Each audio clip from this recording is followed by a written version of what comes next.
majina naitwa Natasha Faraja Nasoro, ni mwanafunzi mhitimu wa Dar es Salaam Institute of Technology, lakini kwa sasa kwa muungano huu wa DIT na CBOT, DIT CBOT Alliance, mimi na serve kama Chief of Staff kwa wanafunzi 25 ambao ni lead fellows waliochaguliwa mahususi kwa ajili ya program ya Horizon Fellow.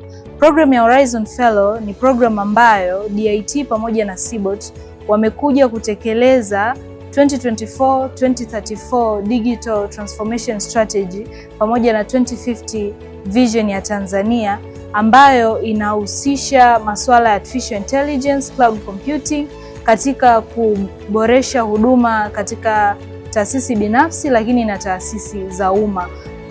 Kwa tunavyoelewa, ulimwengu wa sasa unaelekea katika digital space.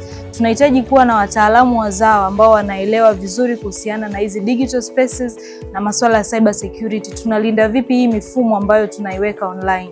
Sasa hawa wanafunzi 25 wanaserve kama framework ambayo itakuja kusaidia watu mbalimbali wanaotaka kujifunza kuhusiana na artificial intelligence, makampuni yanayotaka kuadopt artificial intelligence, lakini mambo ya cloud computing kwenye taasisi zao waweze kupata ushauri. DIT ina ICB ambayo ni Consultants Bureau.